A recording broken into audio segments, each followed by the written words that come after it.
sentado ahí y sin averiguar nada le da unas cuantas muy fuertes nalgadas a su hijito. Luego, disgustada, le pregunta: dime, ¿qué es lo que hiciste de malo como para que la señora Pérez te haya traído de regreso tan pronto? Y Juanito, entre sollozos, responde: nada, mamá, solo que la fiesta de cumpleaños es mañana. ¿Es el perdonar una virtud natural? Para nada. Es algo sobrenatural. Es fácil perdonar a quien nos haya ofendido. No, aunque nos pidan perdón, no es fácil perdonar. Entonces, imagínese lo sobrenatural que es el que usted le pida perdón a la persona que le ha ofendido o ha pecado contra usted. Amigos, gracias y bienvenidos a esta nueva edición de El Amor que Vale. Mi nombre es Irving Ravelo. En el programa de hoy, el doctor Adrián Rogers, en la voz del pastor Lenín Villanón, nos entrega la primera parte de su estudio bíblico, Cómo curar las relaciones rotas. Por favor, busquen su Biblia en el capítulo 18 del Evangelio de Mateo. Después de un momento empezaremos a leer desde el verso 15. Pero antes, quiero contarles lo siguiente. Un día estaba manejando en la carretera y escuchaba en la radio el programa de Paul Harvey. Él fue una pintoresca e importante personalidad en las radiodifusoras comerciales y sus programas siempre tenían un poco de todo. Sé que muchos de ustedes jamás lo habrán escuchado, pero eso no importa. El caso es que él dijo que había un anuncio, una propaganda en un periódico del Medio Oeste, y que el anuncio decía lo siguiente: ¿podría la persona o las personas que por 2 ocasiones rompieron la cerca de mi propiedad y mataron una de mis vacas, por favor, podrían venir una vez más? Amigo, ¿qué hace usted cuando alguien le hace una maldad?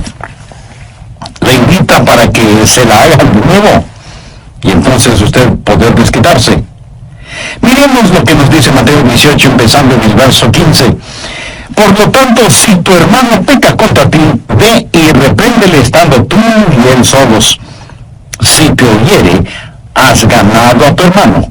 Mas si no te oyere, toma aún contigo a 1 o 2, para que en boca de 2 o 3 testigos conste toda palabra. Si no los oyere a ellos, dilo a la iglesia. Y si no oyere a la iglesia, tenle por gentil y publicano. De cierto os digo que todo lo que atéis en la tierra será atado en el cielo, y todo lo que desatéis en la tierra será desatado en el cielo. Otra vez os digo que si 2 de vosotros se pusieren de acuerdo en la tierra acerca de cualquier cosa que pidieren, les será hecho por mi Padre que está en los cielos. Porque donde están 2 o 3 congregados en mi nombre, allí estoy yo en medio de ellos. Entonces se le acercó Pedro y le dijo: Señor, ¿cuántas veces perdonaré a mi hermano que peque contra mí? Hasta 7. Jesús le dijo: no te digo hasta 7, sino aún hasta 70 veces 7.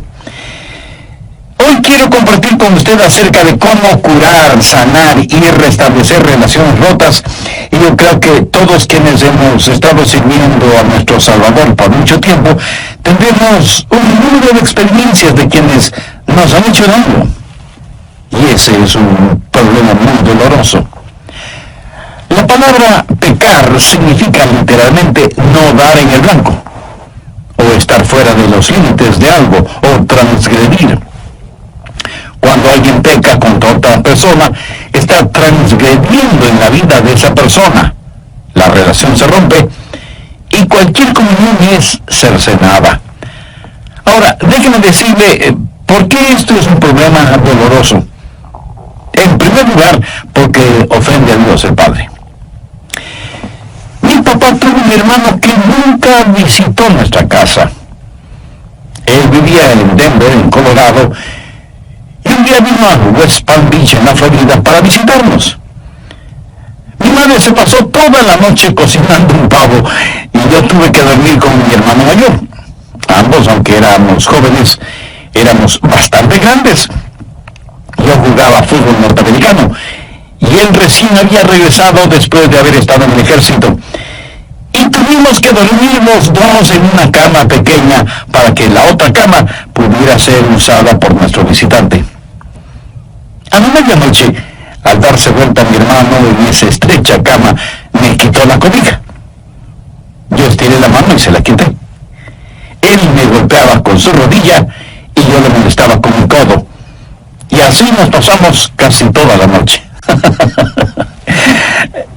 Mi mamá, que como dije estaba preparando el pavo, al oír una bulla que hacíamos en el dormitorio, vino, abrió la puerta de nuestro cuarto, encendió la luz y vi que mi hermano tenía un ojo hinchado y que un hilito de sangre salía de su nariz. Ella me miró inmediatamente y señalándome con un cucharón grande y largo que tenía en su mano me dijo: mira lo que le has hecho a tu hermano. Y yo me defendí diciendo: pero mamá, él comenzó. Y ella, autoritativa, me dijo: cállate. Y con el cucharón me dio un fuerte golpe en el pecho y otro golpe en la espalda y otros golpes en los brazos, y si no me agacha a tiempo me hubiera dado con el cucharón en la cabeza. Creí que ella, después de esa demostración de samurái femenina, se mordió los dedos diciendo: ¿qué es lo que he hecho a mi pobre avión? De ninguna manera. A la mañana siguiente, cuando nos reunimos para desayunar, mi hermano tenía una toalla cubriendo su cabeza y en mi brazo se podía todavía ver la huella del cucharón. Y ahí está nuestro tío, que nos visitaba por primera vez, mirándonos sorprendido. Mi papá estaba realmente muy molesto y mi madre humillada. Y nosotros dos avergonzados.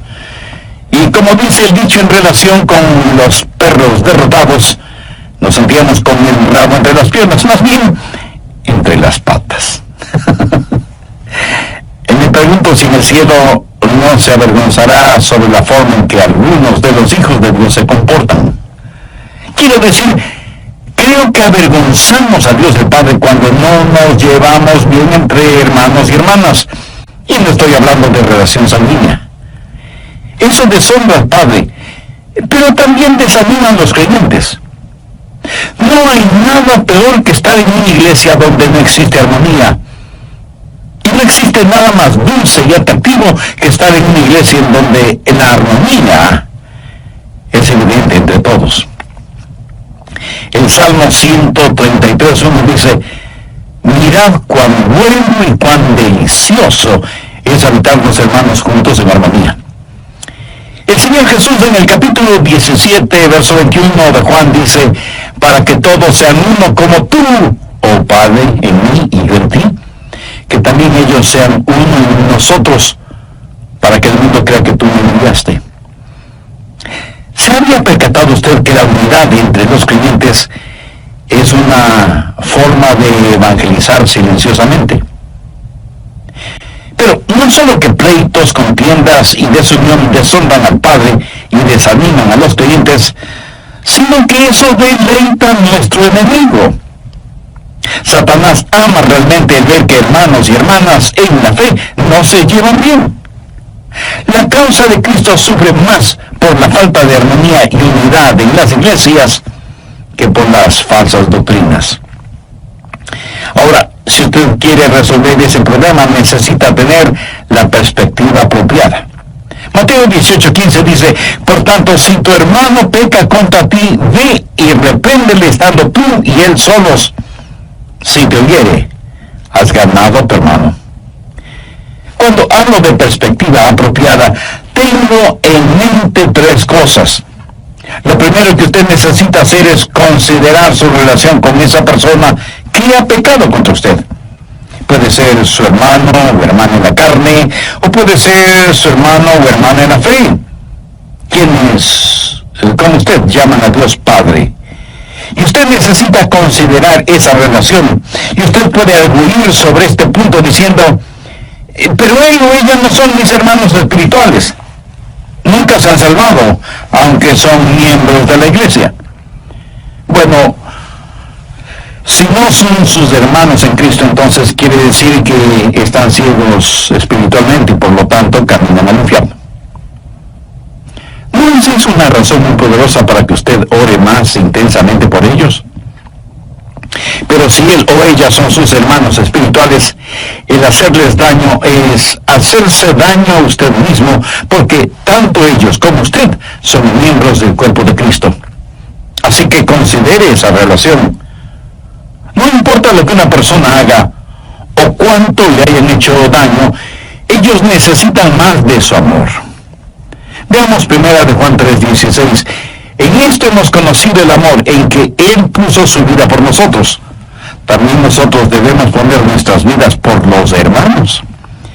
Y en Gálatas 6:10 Pablo dice, así que, según tengamos oportunidad, hagamos bien a todos, y mayormente a los de la familia de la fe.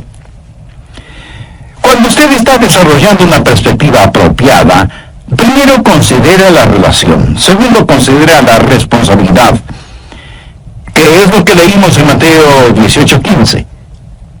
Por tanto, si tu hermano peca contra ti, ve y repréndele estando tú y él solos. Si te oyere, has ganado a tu hermano.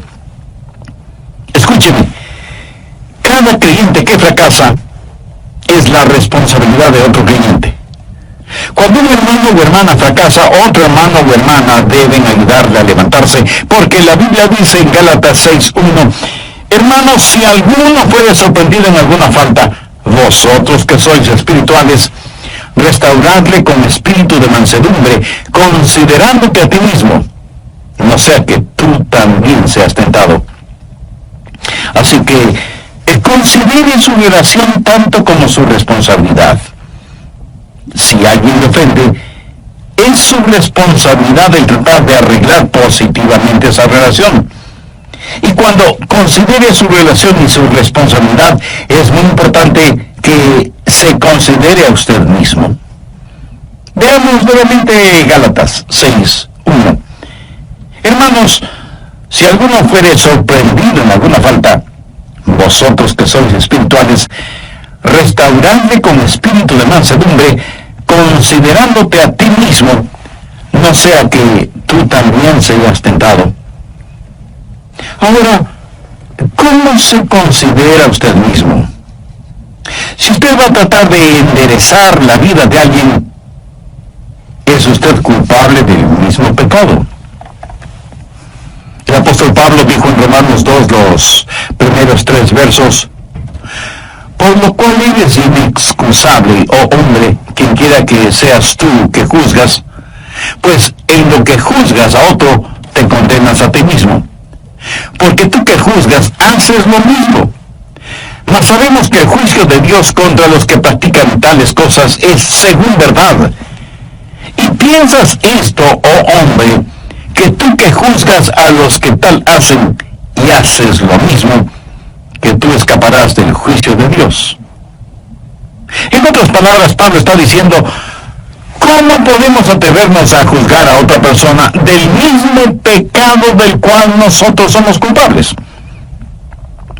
También hay que considerar el tiempo que invertimos orando por esa persona que ha pecado contra nosotros, y debemos recordar lo que dijo Samuel. Así que, lejos sea de mí que peque yo contra Jehová, cesando de orar por vosotros. Y no solo que debemos orar por aquellos que han pecado contra nosotros, sino que debemos preguntarnos, ¿hemos sido nosotros mismos un buen ejemplo para ellos? Por favor, anote Hebreos 12:13. Y haced sendas derechas para vuestros pies, para que lo cojo no se salga del camino, sino que sea sanado. O sea que si su vida no es un buen ejemplo, la vida de alguien más puede ser eternamente afectada. Hasta aquí le he hablado acerca de la perspectiva, ahora quiero hablarle acerca del procedimiento. ¿Qué hacer? ¿Cuál es el procedimiento si alguien peca de alguna forma contra usted? En primer lugar, usted va a ver a esa persona. Enfatizaré nuevamente lo que dice Mateo 18:15. Por tanto, si tu hermano peca contra ti, ve y repréndele estando tú y él solos. ¿Lo entiende? Usted lo visita privadamente. Si alguien peca contra usted, no lo divulgue a los cuatro vientos. Vaya donde la persona que le ofendió y no se lo diga a nadie. ¿Por qué? Simplemente porque los demás podrían considerarlo suyo, solo como un chisme. Miren lo que dice Proverbios 16:28. El hombre perverso levanta contienda y el chismoso aparta a los mejores amigos. Y en Proverbios 25:9 leemos: trata tu causa con tu compañero y no descubras el secreto a otro. Para ilustrar un poco más este punto, voy a usar nombres ficticios. Supongamos que Raúl ha pecado contra mí, o yo tengo la impresión de que él ha pecado contra mí. Así que yo voy a hablar con Raúl. Y no necesito decirle ni a Jaime, ni a Pedro, ni a nadie más que voy a hablar con Raúl. ¿Por qué? Porque bien pudiera ser que Raúl no pecó contra mí. A lo mejor yo pienso que lo hizo, y tal vez me estoy equivocado en mi manera de pensar, porque aunque no nos guste admitirlo, a veces podemos estar muy equivocados en cuanto a lo que pensamos que otras personas han hecho en contra de nosotros. A un pequeñito le invitaron a una fiesta de cumpleaños de uno de sus vecinitos. Su madre lo llevó y le advirtió al niño: mira, Juanito, le he pedido a la señora Pérez que si te portas mal, te mande de inmediato a casa, en donde tendré que castigarte, ¿me entiendes? Y el pequeñín contestó: sí, mami, te entiendo. No habían pasado ni 10 minutos cuando la señora Pérez trae a Juanito de regreso a casa, en donde su mamá, sin averiguar nada, le da unas cuantas y fuertes nalgadas a su hijito. Luego, disgustada, le pregunta: dime, ¿qué es lo que hiciste de malo para que te traigan de regreso a casa? Y Juanito, entre sollozos, responde: nada, mamá, solo que la fiesta de cumpleaños es mañana. A veces asumimos cosas que no son verdad. Y cuando confronto a una persona, a lo mejor me diga: no, Adrián, eso es lo que tú piensas. Pero déjame darte los hechos tal y como son. Así que cuando voy a hablar con Raúl, lo voy a hacer en forma privada y afectuosa. La prueba más grande de amor hacia un hermano es: ¿está usted listo a confrontarle si es que ha pecado contra usted? Mire lo que dicen los versos 5 y 6 de Proverbios 27. Mejor es reprensión manifiesta que amor oculto. Fieles son las heridas del que ama, pero inoportunos los besos del que aborrece. Ahora, cuando usted va a hablar con un hermano o una hermana, no va para regañarlos. La Biblia dice claramente en Mateo 18:15 que debemos ir a ganar a un hermano, no para condenarlo.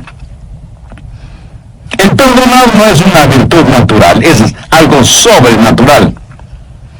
Y si no es fácil perdonar a quienes nos hayan ofendido, aunque nos pidan perdón, imagínese lo sobrenatural que es el que usted le pida perdón a la persona que le ha ofendido o ha pecado contra usted. ¿Sabe que eso es exactamente lo que sucede entre Dios y los seres humanos? Nosotros hemos ofendido a Dios, hemos pecado contra Él. Y es Él quien no solo que nos perdona, sino que nos restaura para que tengamos amistad y comunión con Él. Y cuando tiene que disciplinarnos, lo hace con un corazón quebrantado, pero nos disciplina por nuestro propio bien. ¿Tiene usted a Jesús en su corazón? ¿Le ha recibido ya como su Salvador y Señor?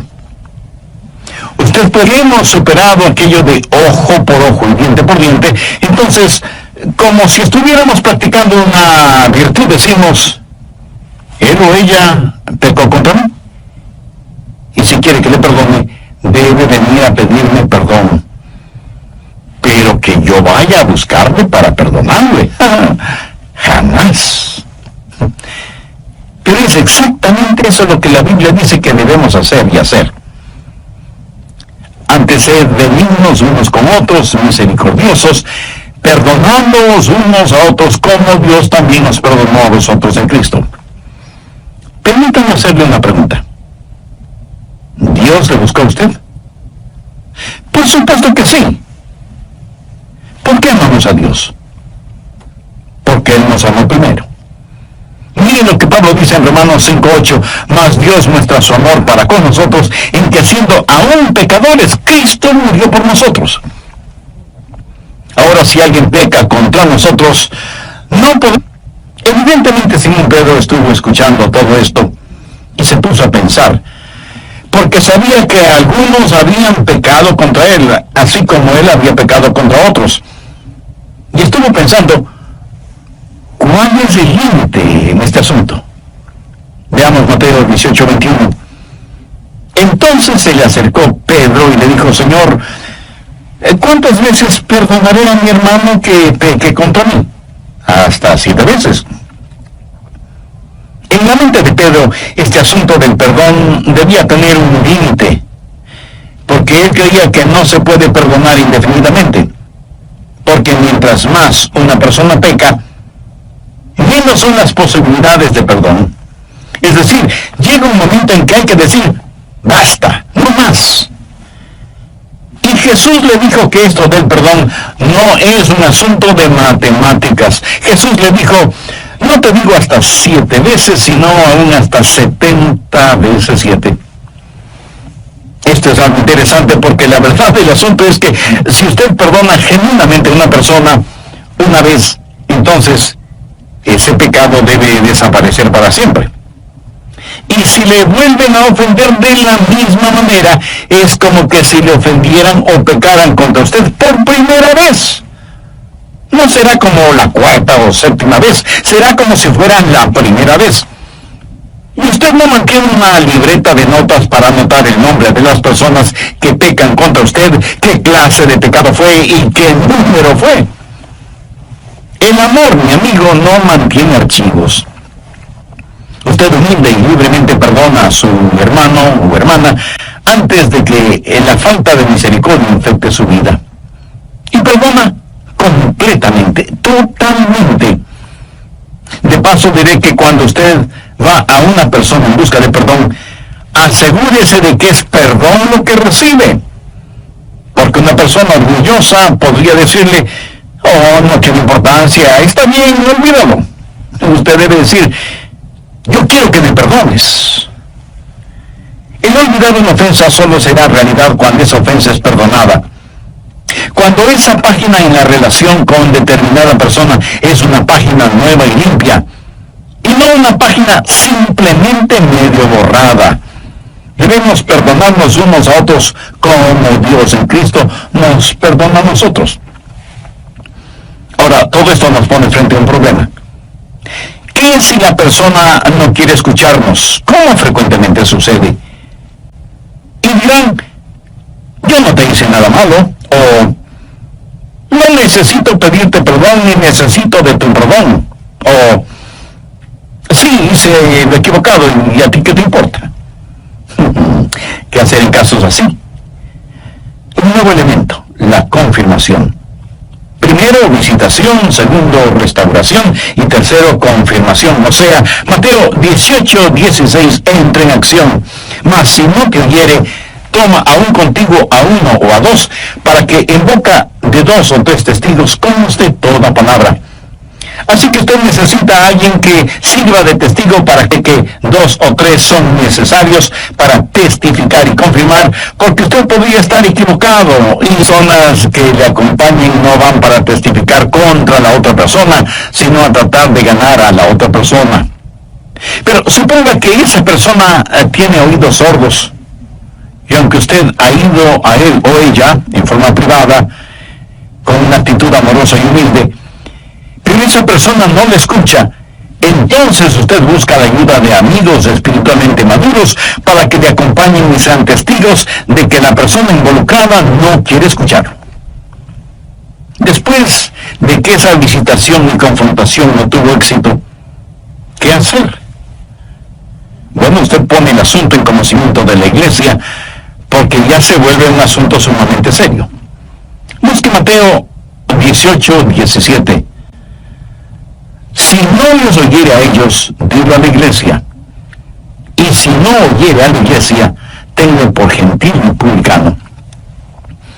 El asunto está ahora frente al liderazgo de la iglesia y la persona será confrontada por los líderes espirituales. Pero nunca pierda de vista que el objetivo no es condenar a esa persona, sino recuperar a esa persona que sea desafiada a un profundo examen de conciencia. Al mismo tiempo, la iglesia debe examinarse para saber si en verdad está administrando a las necesidades emocionales y espirituales de esa persona y si se ha tomado como responsabilidad seria el orar por ella, por su arrepentimiento y por su restauración. Y si con todo este procedimiento la persona tampoco escucha a la iglesia, ¿cuál es el próximo paso? La segunda parte del verso 17 tiene la respuesta. Y si no oyere a la iglesia, tenle por gentil y publicano. Eso en lenguaje sencillo significa hay que excomulgarlo. Los gentiles eran las personas que no pertenecían a la fe judía. Los publicanos, sin embargo, eran los cobradores de los impuestos y se les consideraba completamente deshonestos. Ser llamado publicano era sinónimo de charlatanería, de estafa, de buscar únicamente ganancias personales.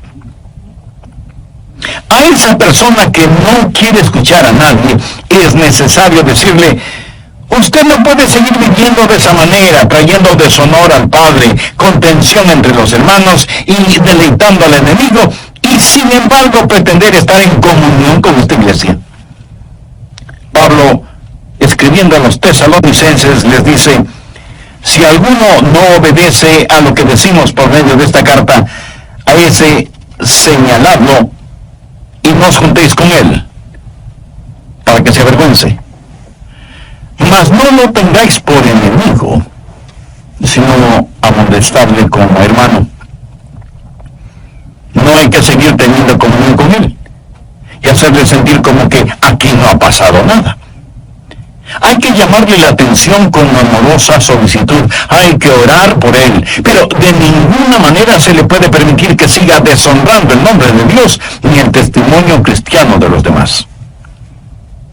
En la iglesia de Corinto hubo un hombre que tenía una relación incestuosa. De hecho, tenía relaciones sexuales con la mujer de su padre, o sea, su propia madrastra. Esa era una cosa horrible. Tanto que Pablo dijo que eso no se veía ni siquiera entre los paganos. Busque 1 Corintios 5:5, en donde el apóstol, en referencia con este asunto, dice: el tal se ha entregado a Satanás para destrucción de la carne, a fin de que el espíritu sea salvo en el día del Señor Jesús. Lo que eso significa es que Dios quita su manto de protección sobre esa persona que ha estado sirviendo más al diablo que a Dios, y debe ser separado de la comunión fraternal, no porque no le amemos, sino precisamente porque la amamos. Aquí se está hablando de la destrucción de la carne, o sea, del cuerpo físico, de la naturaleza carnal, para que la naturaleza espiritual pueda subsistir. Pablo también tuvo que enfrentar otra situación. Busque 1 Timoteo 1:20, de los cuales son Himeneo y Alejandro, a quienes entregué a Satanás para que aprendan a no blasfemar. Estos dos hombres habían sido miembros de esa fraternidad, pero habían estado viviendo en el pecado de la blasfemia. Personas en estas categorías deben ser excomulgadas y dejadas fuera de la comunión fraternal. Pero ponga mucha atención a lo siguiente. Esto debe ser hecho como último paso, como el último recurso, o sea, después que todos los demás pasos previos y bíblicos no han dado ningún resultado con esa o esas personas, hombres o mujeres. No es cuestión de saber que alguien ha fallado en algo y privarlo de la comunión, porque todos nosotros fallamos de alguna forma alguna vez. Usted nunca falla, nunca fracasa, nunca peca. Un hombre dijo que estaba tan aturdido con la maldad existente en nuestro mundo que le habló a Dios y le dijo: Dios, ¿por qué no eliminas a toda la gente diabólica que hay en la tierra?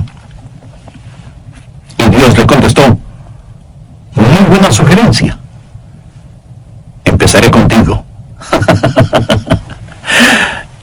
Mi amigo, todos nosotros, aun aquellos que se creen lo mejor de lo mejor, caen, fracasan, pecan. Y recuerde que la iglesia no es un museo donde se exhiben los santos, más bien es un hospital para los pecadores. Una vez, no excluirles simplemente porque han caído, pues porque han caído necesitan más de la iglesia. Pero de lo que se está hablando en este pasaje es de una persona recalcitrante, necia, obstinada. Una persona que dice: no voy a cambiar. Escojo esta manera de vivir, ese es mi estilo de vida. Repudio el amor que me muestran. Quiero transitar por mi propio camino. No escucharé a ningún hermano que venga a mí. No haré caso de los testigos que le acompañen. No escucharé a la iglesia que me ha desafiado. Entonces, con el corazón quebrantado, tendremos que decir a esa persona: hermano o hermana, lo sentimos profundamente, pero no puede continuar viviendo de esa manera y teniendo comunión en la iglesia. Usted mismo se ha vuelto como un gentil y publicano. Entonces, ¿qué hacer con una persona así? Primero, la ama y trata de ganarla para Cristo. Pero no le permitimos que vierta su veneno en la congregación. No debemos permitir a esa persona herir, distorsionar y vilipendiar la causa de Cristo. Así que, si alguien ha pecado contra usted, no haga eso un asunto de chisme. No venga a decirme a mí lo que esa persona le ha hecho.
Vaya usted donde esa persona, ore y vaya con amor, humildad y gentileza y trate de ganar a su hermano o hermana. Si no le escuchan, busque que le acompañen 2 o 3 hermanos de confianza, espiritualmente maduros, y vuelvan donde esa persona. Si él o ella no les escucha, traiga el asunto al conocimiento de la iglesia y que la iglesia los confronte. Y si tampoco escuchan a la iglesia, aunque se nos quebrante el corazón, debemos tratar a esas personas como si nunca ellas hubieran conocido a Jesucristo como su Salvador y Señor. Pero recuerde, ese es el último paso, el último recurso. El primer paso siempre debe ser tratar de restaurarles y traerles de regreso al redil. Hace años, y cuando era pastor en una iglesia, les dije a los diáconos que no estaba satisfecho con la forma en que se practicaba la disciplina bíblica en esa iglesia.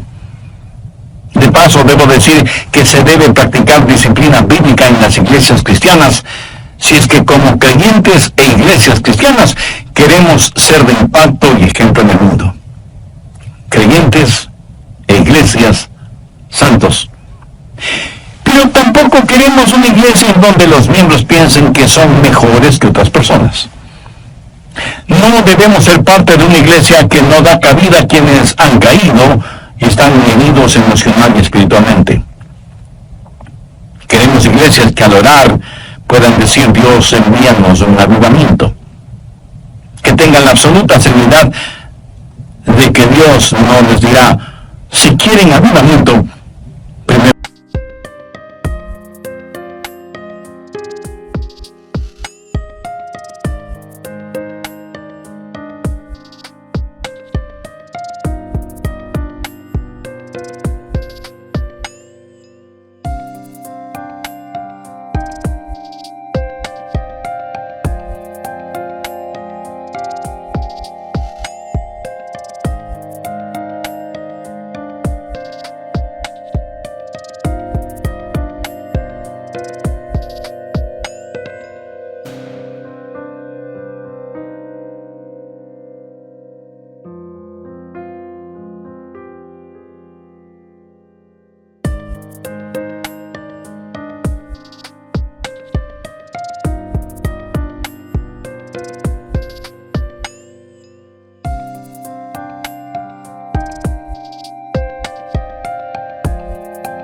En sus vidas y no sigan practicando cosas que yo claramente prohibí en mi palabra.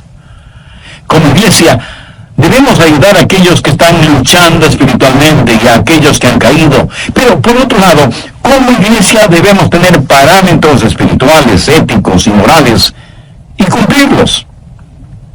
En esos días, muchas iglesias, en vez de ser un aprisco, se han convertido en un zoológico en donde todos entran, pero nadie sale. El Señor Jesucristo no nos deja divagando por aquí o por allá. No nos deja solos y sin esperanza. Y en su palabra nos enseña cómo debemos comportarnos como creyentes, cómo amar a otros y cómo perdonar y restaurar la vida espiritual de hermanos y hermanas en la fe. Y nos ha dado no solamente las herramientas espirituales y emocionales para que podamos ayudar a aquellos que emocionalmente han fracasado, sino que también nos ha dado un corazón sensible y celoso por la santidad y pureza de su iglesia, para que no seamos apáticos cuando veamos cosas que podrían dañarla, contestar al Espíritu Santo o causar que los no salvos tropiecen por nuestro testimonio. Amiga, amigo, ¿le ha entregado su corazón al Señor Jesucristo y ha recibido como su Salvador? Si aún no lo ha hecho, ¿no le gustaría hacer esa decisión? Recuerde que para ser salvo debe quedar en el Señor Jesucristo. Jesús murió por usted en la cruz del Calvario y usted debe recibirle por fe en su corazón. Si usted, quien quiera que sea o donde quiera que esté, y si está escuchando este programa, ore una oración como la que yo voy a orar. Lo puede hacer en voz alta o en voz baja, pero diga esta oración con sinceridad en la intimidad de su ser. Recuerde, lo que voy a decir es solo una guía. Querido Dios, y por amarme a pesar de mis pecados, sé que mi pecado merece tu justicia, pero vengo en busca de tu gracia y tu misericordia. Señor Jesús, te agradezco que tú sacrificaste tu vida en la cruz y derramaste tu preciosa sangre para pagar la culpa de mis pecados y darme vida abundante y eterna.